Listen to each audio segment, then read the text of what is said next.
Cierra los ojos por un momento. Piensa en la palabra Hawái. ¿Qué ves?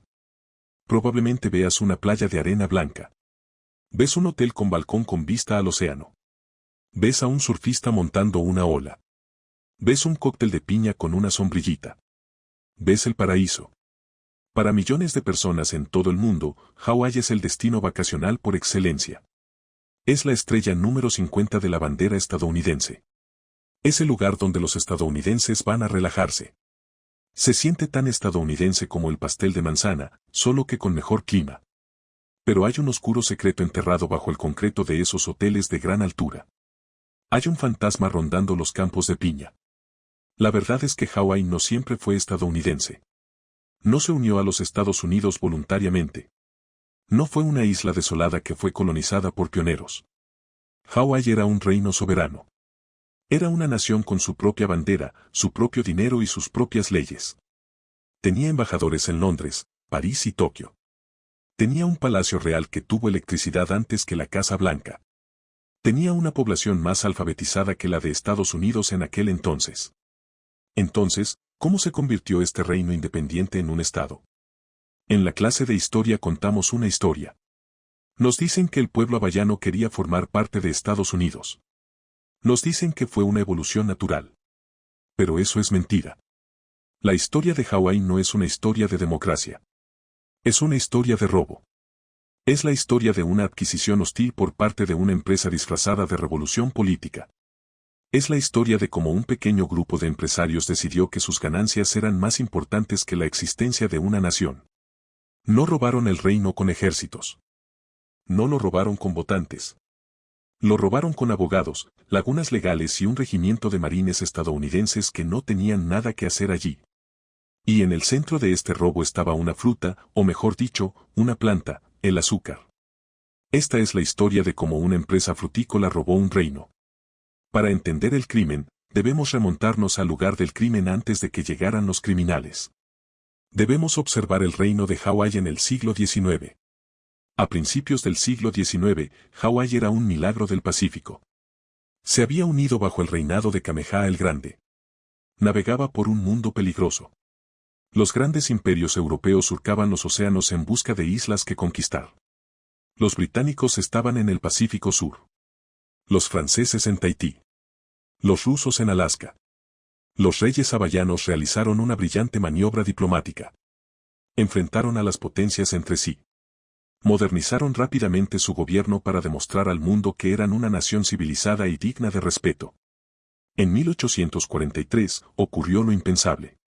Los británicos y los franceses firmaron conjuntamente una declaración que reconocía la independencia del reino de Hawái. Este fue un logro enorme. Significó que, bajo el derecho internacional, Hawái era igual a Gran Bretaña, Francia o Estados Unidos. Era miembro de la familia de naciones. Pero mientras los reyes aseguraban las fronteras, un invasor diferente desembarcaba en las playas. No portaban armas. Portaban Biblias. Los misioneros estadounidenses llegaron en la década de 1820. Provenían de Nueva Inglaterra. Eran calvinistas estrictos. Observaban la cultura hawaiana, con su hula, su surf y su actitud relajada hacia la vestimenta. Y vieron el pecado. Estaban decididos a salvar las almas de los nativos. La realeza hawaiana los recibió con los brazos abiertos. Veían a los misioneros como maestros. Querían que su gente aprendiera a leer y escribir en inglés para poder comerciar con el mundo. Pero hay un viejo dicho en Hawái, los misioneros vinieron para hacer el bien. Y lo hicieron muy bien. Con el paso de las décadas, se produjo un cambio. La primera generación de misioneros se centró en Dios, pero sus hijos se centraron en el oro. Los hijos de los misioneros crecieron en las islas. Hablaban el idioma. Entendían la tierra. Y se dieron cuenta de que el fértil suelo volcánico de Hawái era perfecto para cultivos comerciales. Empezaron a comprar tierras, enormes extensiones de tierra. Comenzaron plantaciones. Y empezaron a casarse con miembros de la élite local. Pero tenían un problema. Eran una pequeña minoría. Eran hombres blancos en una nación de color. Tenían poder económico, pero no político. El rey seguía siendo el rey. Las leyes seguían siendo las leyes hawaianas. Para los hijos de los misioneros, esto era frustrante. Creían en la superioridad de la raza blanca. Creían en el estilo de negocios estadounidense. Observaron la monarquía hawaiana y vieron un obstáculo para sus ganancias. Y entonces llegó el acontecimiento que lo cambió todo, la Guerra de Secesión. En 1861, Estados Unidos se desintegró. El norte luchó contra el sur. Y una de las primeras cosas que ocurrió fue que se cortó el suministro de azúcar del sur de Estados Unidos. El norte necesitaba azúcar. La necesitaban desesperadamente. Hawái estaba listo. Los dueños de las plantaciones de Hawái aumentaron la producción. Exportaron toneladas de azúcar a la Unión. Ejército. Los precios se dispararon. Los dueños de las plantaciones se hicieron millonarios de la noche a la mañana. Así nacieron los barones del azúcar. A los hombres les gustaban los nombres que sonaban inocentes: Castle, Cook, Alexander, Baldwin y un nombre que quizás reconozcas, Dole. Estas familias formaban un círculo cerrado. Controlaban la economía de las islas. Construyeron molinos gigantescos. Construyeron ferrocarriles para transportar la caña. Pero el azúcar es un cultivo difícil. Requiere trabajo, un trabajo agotador. La población hawaiana nativa había sido diezmada por enfermedades traídas por los extranjeros. El sarampión, la gripe habían matado a decenas de miles. No había suficientes trabajadores para trabajar los campos.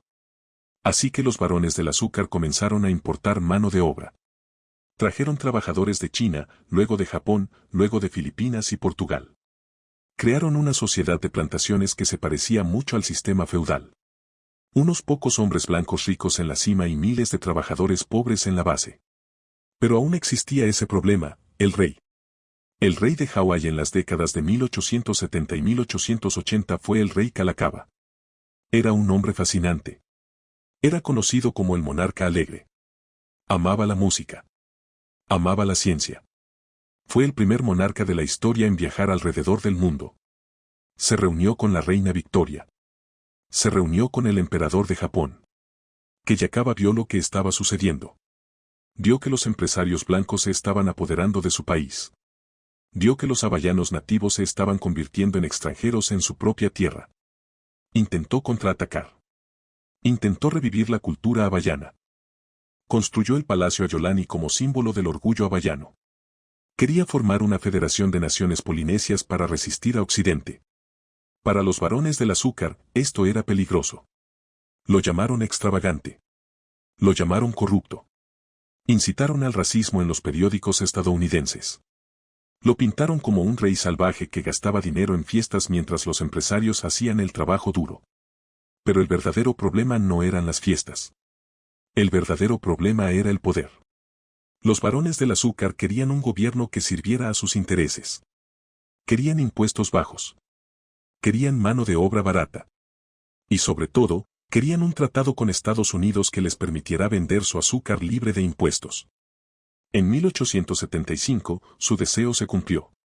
Se firmó un tratado de reciprocidad. El azúcar hawaiano podía entrar a Estados Unidos sin pagar aranceles. Esto fue como echar gasolina al fuego. Las ganancias se dispararon.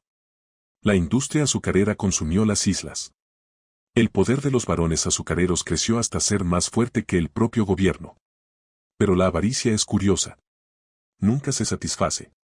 Los barones azucareros miraron al rey y decidieron que tenía demasiado control. No querían solo ganar dinero. Querían gobernar. En 1887, dieron el paso. No fue un movimiento democrático. Fue una conspiración. Se formó una sociedad secreta. Se llamó la Liga Hawaiana. Estaba formada por empresarios, abogados y dueños de plantaciones blancos. Su objetivo era simple: despojar al rey de su autoridad. Formaron un grupo paramilitar. Los llamaron los Rifles de Honolulu. Estos no eran soldados del gobierno. Eran una milicia privada financiada por los magnates del azúcar. El 6 de julio de 1887, los fusileros de Honolulu rodearon el Palacio Ayolani. Iban armados con armas modernas. El rey Kalakaua estaba atrapado. Miró por las ventanas y vio las armas. Los conspiradores le entregaron un documento. Era una nueva constitución. Este documento era una obra maestra de robo legal. Despojó al rey de casi todo su poder ejecutivo. Lo convirtió en una figura decorativa. Pero lo peor fue el derecho al voto. La nueva constitución otorgó el voto a los residentes extranjeros. Esto significaba que cualquier estadounidense o europeo blanco recién llegado a Hawái podía votar. Pero para los hawaianos nativos, introdujo estrictos requisitos de propiedad e ingresos. Había que ser rico para votar. Dado que la mayoría de los hawaianos nativos habían perdido sus tierras a manos de las plantaciones, esto privó de sus derechos a la mayoría de la población nativa. También excluyó por completo a los trabajadores asiáticos. Así, de un plumazo, la minoría blanca se atribuyó el control político total sobre la mayoría. El rey se negó a firmar. Discutió con ellos. Pero el líder de los conspiradores, un abogado llamado Loren Thurston, señaló a los soldados afuera.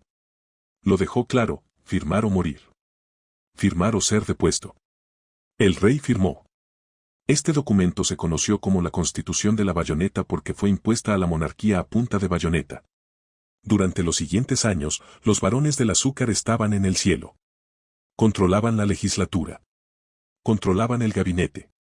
Ganaban dinero a manos llenas.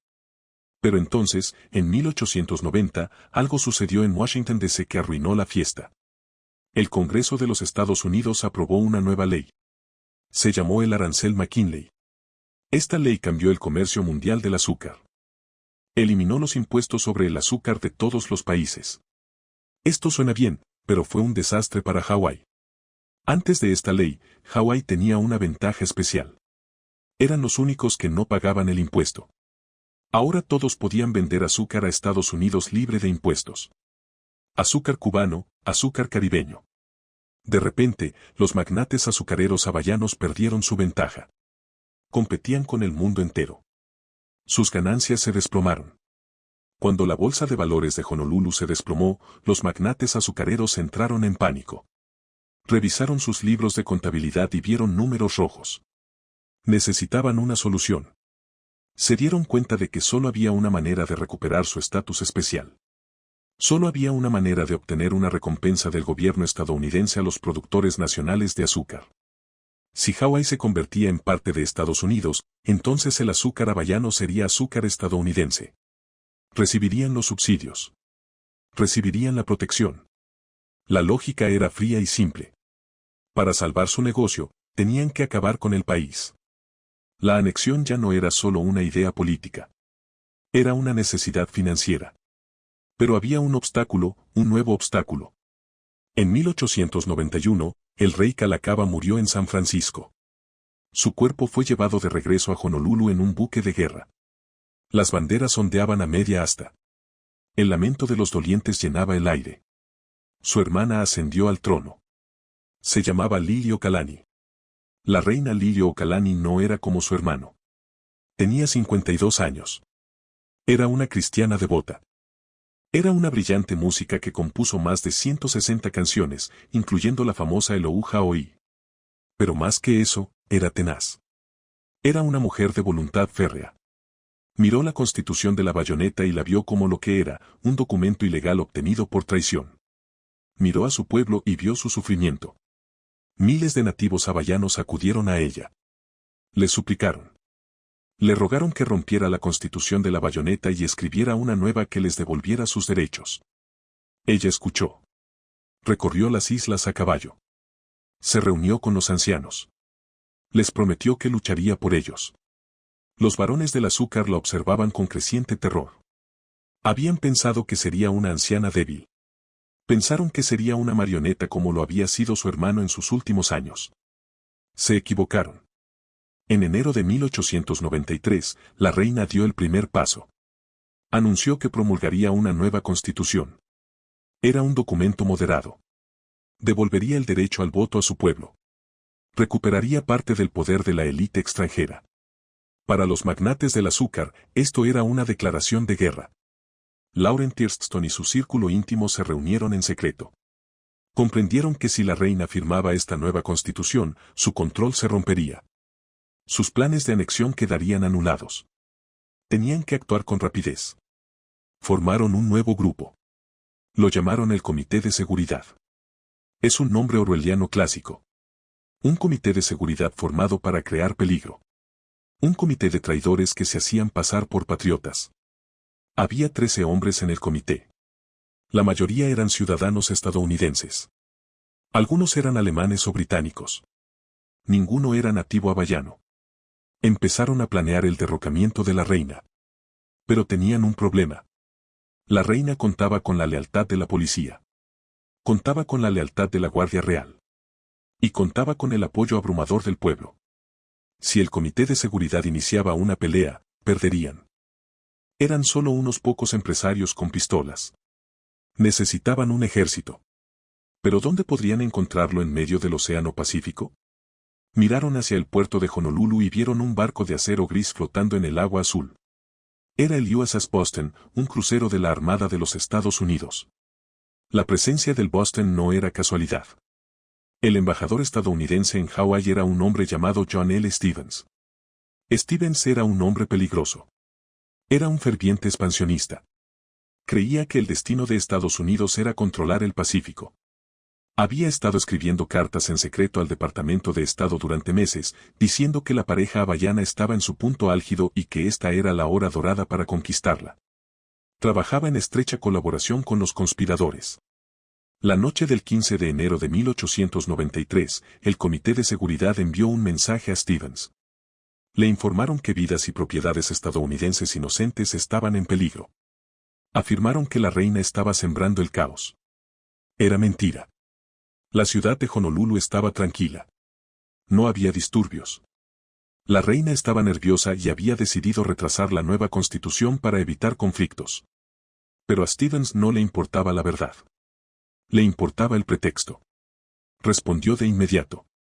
Dio una orden al capitán Wilkes, comandante del USS Boston. La orden era simple: desembarcar las tropas. En la tarde del 16 de enero de 1893, los habitantes de Honolulu dejaron de hacer lo que estaban haciendo. Oyeron el sonido de tambores. Oyeron el paso de botas.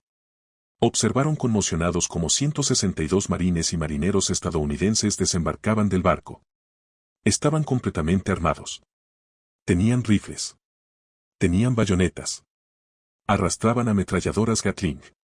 Marcharon por las calles de la capital. Ahora bien, normalmente, cuando las tropas extranjeras desembarcan en un país amigo, acuden al consulado para proteger su embajada. Pero los marines no fueron al consulado estadounidense. Marcharon directamente al Palacio Ayani. Acamparon justo enfrente del edificio de gobierno. Apuntaron sus ametralladoras Gatling a las ventanas de la reina. Fue un acto de guerra, una invasión, pero nunca se declaró la guerra. Dentro del palacio, la reina Liliuokalani los observaba. Estaba rodeada de sus consejeros. Estaban aterrorizados. Le preguntaron qué hacer. Sus comandantes militares le dijeron que podían luchar. La Guardia Real era leal. La policía era leal. Voluntarios civiles acudían al palacio con rifles de caza y viejos mosquetes, listos para defender a su reina. Pero Liliuokalani miró las ametralladoras Gatling. Miró los rifles modernos de los marines. Sabía que si daba la orden de disparar, las calles de Honolulu se llenarían de sangre. Su pueblo sería masacrado. Era una madre para su nación. No soportaba la idea de que sus hijos murieran. También tenía una profunda fe en Estados Unidos. Había visitado América. Conocía las leyes estadounidenses. Creía que todo esto era un error. Ella creía que el ministro Stevens actuaba solo. Creía que una vez que el presidente en Washington escuchara la verdad, revertiría esta injusticia y la restauraría al trono. Así que tomó una decisión trascendental. Decidió no luchar con balas. Lucharía con la ley. El 17 de enero de 1893, el Comité de Seguridad subió las escaleras del edificio del gobierno. Estaban flanqueados por los marines estadounidenses. Un hombre llamado Henry Cooper estaba de pie en el balcón. Leyó una proclamación. Declaró que la monarquía hawaiana estaba abolida. Declaró el establecimiento de un gobierno provisional. ¿Y quién era el jefe de este nuevo gobierno? Sanford Dole, el primo Piña, el juez, hijo de misioneros. La reina estaba sentada en su palacio a solo unos cientos de metros de distancia. Escribió una carta. Es una de las cartas más dignas y desgarradoras de la historia. Escribió, yo, Lily Wallen, por la gracia de Dios y en virtud de la constitución de la Reina del Reino de Hawái, protesto solemnemente por la presente contra todo acto cometido contra mí y contra el gobierno constitucional del Reino de Hawái. Continuó, me rindo ante la fuerza superior de los Estados Unidos de América, cuyo ministro planetario, John L. Stevens, ha ordenado el desembarco de tropas estadounidenses en Honolulu. Concluyó diciendo, ella entregó su autoridad solo hasta que el gobierno de los Estados Unidos, tras presentarle los hechos, deshaga la acción de su representante y me restituya en la autoridad que reivindico como soberana constitucional de las Islas Hawaianas. Se rindió a los Estados Unidos, no a los empresarios. Hizo sus maletas. Salió del Palacio Ojani. Se dirigió a su residencia privada, Washington Place. La bandera del reino fue arriada. La bandera de los Estados Unidos fue izada sobre el edificio gubernamental. El golpe había terminado. Los varones del azúcar habían ganado. Habían robado el país sin disparar un tiro, o eso creían. Organizaron una petición gigantesca. Se llamó la petición del muelle. Las mujeres viajaron a caballo y en barco a las aldeas remotas de las islas. Fueron de casa en casa. Recogieron firmas. Pidieron a todos los nativos hawaianos que firmaran su nombre para protestar por la anexión. El resultado fue asombroso. 21.000 personas firmaron la petición. Eso era casi todos los nativos hawaianos adultos vivos en ese momento. El 95% de la población nativa puso su nombre en papel para decir no a Estados Unidos. La reina Liliuokalani tomó esta petición. Se subió a un barco. Navegó hasta Washington, D.C. Entró en el Senado. Presentó la petición. Se reunió con los senadores. Les mostró la prueba de que los hawaianos no querían ser estadounidenses. Y funcionó. Los senadores se conmovieron. La idea de que una democracia como Estados Unidos anexara un país contra la voluntad de su pueblo era demasiado para muchos de ellos. El tratado se estancó. Parecía que iba a fracasar. Los varones del azúcar estaban sudando. Estaban tan cerca. Pero la historia tiene una forma de intervenir. El 15 de febrero de 1898, una explosión masiva sacudió el puerto de La Habana en Cuba. El USS Maine explotó. Comenzó la guerra hispano-estadounidense. De repente, el debate cambió. A nadie le importaban las peticiones. A nadie le importaban los derechos de la reina. A nadie le importaba la justicia. Estados Unidos estaba en guerra en el Pacífico. Necesitaban enviar barcos para luchar contra España y Filipinas. Necesitaban un lugar para reabastecerse. Necesitaban Pearl Harbor. Hawái ya no era una cuestión moral. Era un activo estratégico. El presidente McKinley se dio cuenta de que no podía conseguir un tratado en el Senado porque necesitaba 2/3 de los votos y no los tenía. Así que hizo trampa. Utilizó un truco legislativo llamado resolución conjunta. Esto solo requería una mayoría simple de votos. Era una maniobra que se usaba habitualmente para asuntos internos, no para adquirir un país extranjero. Muchos juristas de la época dijeron que era inconstitucional, pero en la fiebre de la guerra, no el cuerpo escuchó. El 7 de julio de 1898, se firmó la resolución de Nguyen. Hawái fue oficialmente anexado a Estados Unidos. La noticia llegó a Honolulu una semana después. Se organizó una ceremonia en el Palacio Ayolani. La fecha se fijó para el 12 de agosto de 1898. Se pretendía que fuera una celebración, pero para el pueblo hawaiano, fue un funeral. Sanford Dole estaba de pie en las escaleras del palacio. El ministro estadounidense le entregó una copia de la resolución. La banda tocó la bandera estrellada. Se arrió la bandera de la República de Hawái. Se izó la bandera de las barras y estrellas. Pero si mirabas a la multitud, notabas algo. Era casi toda blanca. Los hawaianos nativos habían boicoteado la ceremonia. Se quedaron en sus casas. Bajaron las persianas. Vestían de negro. En su casa, Washington Place, la reina Liliuokalani, sentada en una mecedora, rodeada de su familia y sus damas, esperando. No hablaron. Escucharon el sonido distante de los cañones disparando la salva. Las lágrimas corrían por sus rostros. El reino había desaparecido. Los magnates del azúcar habían triunfado. Obtuvieron sus aranceles, azúcar libre. Obtuvieron la protección de sus tierras. sus empresas se convirtieron en conglomerados gigantescos. Se convirtieron en las 5 grandes compañías que gobernarían la economía hawaiana durante los siguientes 60 años. Sanford Dole se convirtió en el primer gobernador del territorio de Hawái. Su primo, James Doe, convertiría más tarde la isla de Lanai en la plantación de piña más grande del mundo. La reina vivió 19 años más. Murió en 1917. Murió como ciudadana estadounidense, pero nunca lo aceptó. Insistió hasta su último aliento en que era la reina. En su testamento, dejó sus bienes para ayudar a los niños huérfanos de Hawái. La historia del reino robado quedó sepultada. Los libros de historia se reescribieron. Empezaron a llegar turistas. Los hoteles se construyeron. El hula hula se convirtió en un espectáculo para los visitantes. Pero la verdad es algo tenaz. No desaparece solo porque la ignores. En 1993, exactamente 100 años después del derrocamiento, el gobierno de Estados Unidos finalmente admitió el crimen. El presidente Bill Clinton firmó la resolución de disculpa. Era una ley pública aprobada por el Congreso. En esta ley, Estados Unidos se disculpó oficialmente con el pueblo nativo hawaiano. Admitió que el derrocamiento fue ilegal. Admitió que los agentes estadounidenses fueron responsables.